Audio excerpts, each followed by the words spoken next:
तलाकशुदा अनुपा अपनी जिंदगी दोबारा शुरू करना चाहती थी, मगर जब मनीष नाम के शख्स से उसकी शादी की बात चली तो फिर क्या हुआ कि उसे शादी से ही नफरत होने लगी। अनुपा बहुत देर तक जीवन साथी की वेबसाइट पर कमल का प्रोफाइल चेक करती रही। कमल का 3 वर्ष पहले डाइवोर्स हुआ था और उसका 12 साल का बेटा था। अनुपा का खुद विवाह के 5 वर्षों के बाद ही अपने पति से अलगाव हो गया था, मगर डाइवोर्स की प्रक्रिया इतनी लंबी थी कि पूरे 7 वर्ष लग गए। आज अनुपा 38 वर्ष की हो चुकी थी, मगर शरीर की बनावट के कारण वह 30 वर्ष से अधिक की नहीं लगती थी। घर में उसके भाई बहन सब अपनी अपनी जिंदगी में व्यस्त थे। बूढ़े माता पिता को अनुपा के पास छोड़कर वे अपने कर्तव्यों की इतिश्री कर चुके थे। मम्मी पापा भी जब तब सब रिश्तेदारों के सामने अनुपा की जिम्मेदारी का दुखड़ा रोते थे, मगर कौन किसकी जिम्मेदारी उठा रहा है ये बस अनुपा ही जानती थी। कभी मम्मी का डॉक्टर से अपॉइंटमेंट होता तो कभी पापा का। बड़ी बहन और छोटा भाई भी छुट्टियों में आकर मम्मी पापा की खैर खबर ले लेते थे, मगर अपनी प्राइवेसी में वे उनका दखल नहीं चाहते थे। आज मम्मी पापा ने फिर से अनुपा के लिए एक रिश्ता ढूंढ कर रखा था, मगर अनुपा कैसे अपने मम्मी पापा को समझाए कि वह दोबारा शादी के बंधन में नहीं बंधना चाहती। पहली शादी में वह सब पा चुकी थी। उसके बहुत से पुरुष मित्र थे और वह ऐसे ही हंसते खेलते जिंदगी काटना चाहती थी। आर्थिक रूप से अनुपा स्वावलंबी थी। पहली शादी के टूटने के बाद कोर्ट कचहरी के चक्कर लगाने के कारण अब भावनात्मक रूप से भी स्वतंत्र थी और शारीरिक जरूरतों को पूरी करने के लिए उसके पास ऑप्शंस की कमी नहीं थी। मगर उसे हंसता खेलता देखकर अनुपा के परिवार को शक होने लगता था। परिवार अनुपा को शादी के खूंटे से बांधना चाहता था। अनुपा का प्रोफाइल उसके परिवार ने मैट्रिमोनियल साइट्स पर डाला हुआ था और कमल का इंटरेस्ट वहीं आया था। अनुपा का मन नहीं था, पर फिर भी मम्मी पापा के कारण अनुपा ने कमल से मिलना निश्चित कर लिया। अनुपा ने शनिवार की शाम को कमल से मिलने के लिए चुना। उसने आसमानी रंग की साड़ी पहनी थी और बाल खुले ही छोड़ दिए थे। छोटी सी बिंदी और हल्की लिपस्टिक में वह दिलकश लग रही थी। अनुपा के मन में ढेर सारी बातें थीं। जब अनुपा ने रंगोली होटल का दरवाजा खोला तो कमल वहां पहले से ही बैठा था।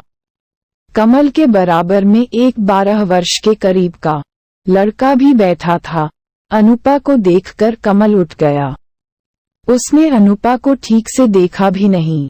पूरा समय अपने बेटे युग के बारे में ही बात करता रहा।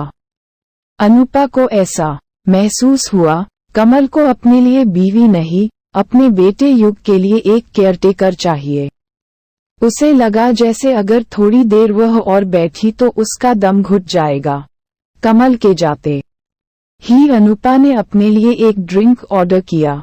पहले ड्रिंक के बाद उसका मन फूल सा हल्का हो गया। दूसरे ड्रिंक के बाद अनुपा के ऊपर ऐसा नशा छाया कि वह उठकर डांस करने लगी। कुछ ही देर बाद एक आकर्षक नौजवान अनुपा के साथ थिरकने लगा। लगभग आधे घंटे बाद दोनों ने एक ड्रिंक और लिया और फिर थिरकने लगे। लड़के का नाम कशिश था और वह सॉफ्टवेयर कंपनी में प्रोजेक्ट मैनेजर था। अनुपा और कशिश लगभग 12 बजे तक साथ बैठे रहे। जब 12 बजे कशिश ने अनुपा को छोड़ा तो अनुपा के मम्मी पापा जगे हुए थे। मम्मी चहकते हुए बोली, कैसा रहा? अनुपा बोली, कुछ नहीं, उसे पत्नी नहीं अपने बच्चे के लिए माँ चाहिए। पापा बोले, तो ठीक है न, तुम्हें भी माँ कहने वाला कोई मिल जाएगा। अनुपा मुस्कुराते हुए बोली, मुझे बेटा नहीं, जीवन साथी चाहिए। इससे पहले मम्मी कुछ बोलती, अनुपा ने दरवाजा बंद कर लिया। कपड़े बदलते हुए कशिश के कॉम्प्लीमेंट्स याद करके मन ही मन मुस्कुरा उठी थी। आज की रात बेहद हसीन थी। अभी बेड पर लेटी ही थी कि कशिश का मैसेज आ गया। वह अनुपा को दोपहर लंच के लिए इनवाइट कर रहा था। अनुपा जब अगले दिन लंच के लिए तैयार हो रही थी तभी मम्मी बोली, मुझे थोड़ा जहर दे दे। अनुपा, तू क्यों नहीं अपना घर बसाना चाहती है? क्या इस उम्र में तुझे कोई राजकुमार मिलेगा? अनुपा बोली, राजकुमार नहीं मम्मी, हम सफर चाहिए, और अगर नहीं मिला तो मैं ऐसे ही खुश हूँ। मम्मी कड़वाहट के साथ बोली, न जाने कौन होगा तेरे ख्वाबों का राजकुमार। रेस्तरां में कशिश पहले से ही बैठा था। लंच के बाद थोड़ी इधर उधर की बातें हुई और फिर कशिश और अनुपा लॉन्ग ड्राइव के लिए निकल गए। कार को एक सुनसान जगह पर रोककर कशिश के हाथ धीरे धीरे अनुपा के शरीर के ऊपर रेंगने लगे। अनुपा ने पहले धीरे से मना किया, मगर जब कशिश के हाथ रुक ही नहीं रहे थे तो अनुपा ने कशिश का हाथ पकड़कर जोर से झटक दिया। कशिश गुस्से में फुफकारते हुए बोला, तुम्हारे जैसी बूढ़ी औरत के साथ मुझे मजा ही क्या आएगा। अनुपा कार से उतरती हुई बोली, तुम्हारे जैसे थर्ड ग्रेड लोफर के साथ किसी 20 साल की लड़की को भी मजा नहीं आएगा। उसके बाद अनुपा ने वहीं से अजय को कॉल किया। अजय करीब 15 मिनट बाद पहुंच गया। अजय अनुपा का फ्रेंड था, या यूं कहें फ्रेंड से कुछ ज्यादा था। दोनों के पास जब भी समय होता तो वो लॉन्ग ड्राइव पर निकल जाते थे। अजय एक तरह से अनुपा का पार्ट टाइम हस्बैंड था। अजय का भी अपनी पत्नी से कुछ वर्ष पहले अलगाव हो गया था, मगर अजय और अनुपा दोनों ही एक बार शादी का लड्डू चखने के बाद दोबारा उसे खाकर अपनी जिंदगी खराब नहीं करना चाहते थे। अनुपा को कार में बैठाते हुए अजय बोला, आज क्या हो गया, किसके साथ आई थी? अनुपा आंखों में पानी भरते हुए बोली, मुझे बूढ़ी बोल रहा था। जब मैंने उसे उसकी सीमा लांघने को मना कर दिया तो। अजय हंसते हुए बोला, देखा 25 साल के लड़के के लिए तो तू बूढ़ी ही होगी, मगर ये तुमने बिल्कुल सही किया और आगे से हर किसी पर इतनी जल्दी विश्वास करने की जरूरत नहीं है। फिर अजय अनुपा को कॉफी पिलाने के लिए ले गया। जब शाम 6 बजे अनुपा लौटी तो मम्मी गुस्से में भरी बैठी थीं और अनुपा को देखते ही बोली, क्या सोच रखा है तुमने? हम तेरे कारण अपना घरबार छोड़कर बैठे हुए हैं। बहू की सेवा और पोते पोतियों के साथ न खेल पा रहे हैं, पर तू तो 16 साल की लड़की को भी मात कर रही है। पहले अनुपा इन बातों पर आंखों में पानी भर लेती थी और पूरा दिन घर में खुद को कैद करके रखती थी, मगर जब वह धीरे धीरे डिप्रेशन में जाने लगी तो उसकी एक सहकर्मी उसे काउंसलर के पास ले गई। वहीं अनुपा की अजय से मुलाकात हुई थी। अजय के साथ धीरे धीरे अनुपा की गहरी दोस्ती हो गई थी। जब से अजय अनुपा की जिंदगी में आया था, अनुपा का जिंदगी जीने का नजरिया ही बदल गया था।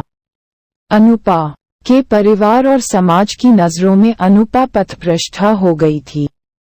आज जब अनुपा दफ्तर से घर पहुंची तो उसकी बड़ी दीदी शिखा आई हुई थी। शिखा अपने दूर के देवर का रिश्ता लेकर आई थी, जिसकी हाल ही में पत्नी की मृत्यु हो गई थी। शिखा चहकते हुए बोली, अनु, सबसे अच्छी बात ये कि वह इसी शहर में रहता है, तो न तुझे नौकरी बदलनी पड़ेगी और मम्मी पापा को भी तू आराम से देख पाएगी।